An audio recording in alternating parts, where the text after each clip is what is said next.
मुझे पता है तुमने मैप तो बहुत सारे बनाए होंगे और बहुत मेहनत भी की होगी, लेकिन क्या फायदा, मैप तो वायरल गए ही नहीं। और जैसा कि तुम कैटेगरीज में देख सकते हो, यहाँ पर हमेशा यही मैप ट्रेंडिंग में रहते हैं, जबकि तुम कितना भी अच्छा मैप बना लो तुम्हारे मैप को कभी प्लेयर खेलता ही नहीं। तो आज मैं बताने वाला हूँ कि कौन कौन सी गलती क्रिएटर्स करते हैं जिनकी वजह से उनका मैप पॉपुलर हो ही नहीं पाता। मेरे मैप भी पॉपुलर जा चुके हैं और इतने एक्सपीरियंस है तो मैं तुमको बता ही सकता हूँ। तो सबसे पहला काम तो तुम्हें अपने मैप को अच्छा बनाना होगा, ऐसा मैप जिससे प्लेयर इंगेज रहे और बार बार उस मैप को खेलें। तो सबसे पहले तुम्हें ध्यान देना होगा अपने मैप की क्वालिटी के ऊपर। तुमको अपने मैप को सबसे हटके बनाना होगा, कुछ अट्रैक्टिव और कुछ क्रिएटिव। जैसा कि तुम यहाँ कैटेगरी सेक्शन में देख ही सकते हो, यहाँ कुछ मैप तो 1v1 और 2v2 रहते हैं, कुछ ऑफिशियल मैप होते हैं और कुछ मैप क्रिएटर्स मैप होते हैं जो कि क्रिएटर्स वीडियो बनाने के लिए यूज करते हैं। लेकिन तुम अगर इन सब मैप को छोड़ो तो तुम्हें यहाँ कुछ क्रिएटिव मैप भी मिलेंगे। जैसे कि तुम यहाँ और भी मैप दे सकते हो जो कि अभी भी ट्रेंडिंग में आए हुए हैं। ये देखो स्कैरी वॉर्म करके, ये कुछ क्रिएटिव आइडिया के साथ मैप बना हुआ था, इसलिए ये वायरल गया। ट्रोल लॉबी मैप जो कि रवि एडिक्स ने बनाया था और ये बहुत ही ज्यादा यूनिक था। मैं ये बिल्कुल भी नहीं कह रहा कि तुम इनका आइडिया कॉपी करो,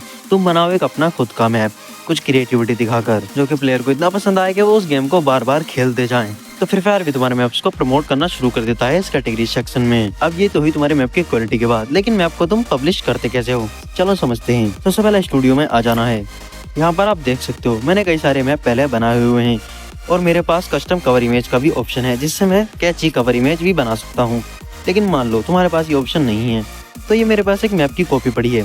सबसे पहले तो आपको अपने मैप का नेम कुछ इस तरह लिखना होगा। सबसे पहले तो आपको एक अच्छा और अट्रैक्टिव नेम फाइंड करना होगा और उसके बाद आपको इसको नॉर्मल तरीके से बिल्कुल भी नहीं लिखना है। जैसे कि मैंने ये लिखा है होली धमाल, अभी ये नॉर्मल सा लग रहा है। अभी मैं इसमें एक टेक्स्ट ऐड करता हूँ, ये रहा, ये येलो कलर में हो जाएगा। इसी तरह से आप अपने मैप का नाम कलरफुल लिख सकते हो। और अगर यहाँ स्पेस देना हो तो ये मेरे पास एक स्पेशल टेक्स्ट पड़ा है जिसकी मदद से हम यहाँ स्पेस भी दे सकते हैं। ये देखो, अगर आपको ये सब टेक्स्ट चाहिए तो मैं ये सब टेक्स्ट कोड और ये स्पेस डिस्क्रिप्शन में और कमेंट सेक्शन में दे दूंगा। अब यहाँ पर सिलेक्ट करना होगा गेम प्ले टाइप। जब आप इसको सेलेक्ट करोगे तो फ्री फायर को पता चल जाएगा कि आपका मैप कौन से सेक्शन में वायरल जाना चाहिए। तो आपको मैप जिस भी सेक्शन से सबसे ज्यादा सूट करता हो आपको उसको सेलेक्ट करके कंफर्म कर देना है। अब आता है मैप टैग। ये उसी तरह होगा जैसे कि आप टैग ऐड करते हो अपनी वीडियोस में इंस्टाग्राम पर या यूट्यूब पर। सबसे पहले ऊपर देखना मोड, यहाँ पर आपको बताना है आपने किस तरीके का मैप बनाया है। सर्वाइवल मोड है, गन किंग, स्नाइपर।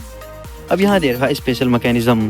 यहाँ पर आपको वो टैग्स चूज करने हैं जो आपको मैप को सबसे ज्यादा सूट करते हो, लाइक हार्ड एंड सीक। और यहाँ पर अदर ऑप्शन भी दे रखे हैं, आप इनको देखकर सिलेक्ट कर सकते हो जो कि आपके मैप को सबसे ज्यादा सूट कर रहे हो। इन सब को सिलेक्ट करके इसको कंफर्म कर देना है। अब आती है डिस्क्रिप्शन। आपको अपने मैप की डिस्क्रिप्शन इस तरह लिखनी है कि जब आप प्लेयर आपके मैप को ओपन करे तो उसको पूरी डिस्क्रिप्शन दिख जाना चाहिए और वो डिस्क्रिप्शन देखकर ही समझ जाए कि मैप में कितना ज्यादा फन होने वाला है। अगर मैं अपने मैप की कुछ तुम्हें डिस्क्रिप्शन दिखाऊं तो मैं अपने मैप को कुछ इस तरह रखता हूँ, सिंपल और क्लियर, जिससे प्लेयर को अलग ही पता चल जाता है कि इस मैप पे एनिमेशन इमोट होंगे और ये ओनली हेडशॉट होगा। इसी तरह से आपको अपनी मैप की डिस्क्रिप्शन रखनी है जिससे प्लेयर को इजीली समझ आ जाए कि ये मैप किस तरह का होने वाला है। अब सबसे मेन चीज आती है कवर इमेज। अगर आपके पास कवर इमेज का ऑप्शन नहीं है तो सबसे पहले हम चलते हैं मैप को एडिट करने के लिए। अभी मान लेते हैं मेरे पास ही कवर इमेज नहीं है और मुझे अपने मैप का एक अच्छा सा कवर इमेज बनाना है जो कि मुझे इस क्राफ्टलैंड में ही बनाना होगा। जैसे कि मैप का मेरा लेआउट ये है, तो मैं यहाँ एक टेक्स्ट ऐड करूंगा।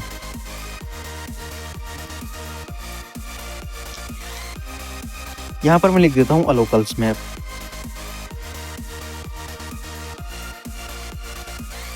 पॉइंट साइज को फुल कर दूंगा। इसके कलर को मैं रेड कर देता हूँ। इस बिल बोर्ड को ऑफ कर देना, इसको रोटेट करके इसका एंगल ऊपर की तरफ कर देना ताकि जब मैं इसे ऊपर की तरफ से देखूं तो मुझे ये सीधा दिखाई दे। अब इसकी स्केल को बड़ा कर देना है। ये आप देख सकते हो ये काफी बड़ा टेक्स्ट हो गया है। अब मैं आपको बताता हूँ एक ट्रिक। सिंपली यहाँ सेटिंग साइड में सेटिंग पर क्लिक करना है, यहाँ प्रीव्यू मोड सेलेक्ट करके प्लेन पर क्लिक करना है। अब यहाँ कैमरा एंगल पर क्लिक करके यहाँ आई बटन पर क्लिक करना है। अब ऊपर आ जाना है, यहाँ कैमरे पर क्लिक करना है। अब यहाँ पर आप देख सकते हो ऑप्शन आ गया है सेट एज कवर इमेज। अब ये जो इमेज अभी क्लिक हुई है ये इमेज अब मेरे मैप का कवर इमेज बन जाएगी। मैं इस पर क्लिक कर देता हूँ। अब वो इमेज मेरे मैप की कवर इमेज बन चुकी है जो कि मैंने क्राफ्टलैंड बनाई है। अगर आप चाहो तो इस टेक्स्ट को रीड कर सकते हो। अब मैं एक्सिट होकर आपको दिखा देता हूँ। ये देखो ये नॉर्मल से कितना अच्छा लग रहा है। जो डिफॉल्ट लेआउट था वो बहुत ही खराब लग रहा था। अब आप देख सकते हो ये पहले से बहुत ज्यादा अट्रैक्टिव लग रहा है।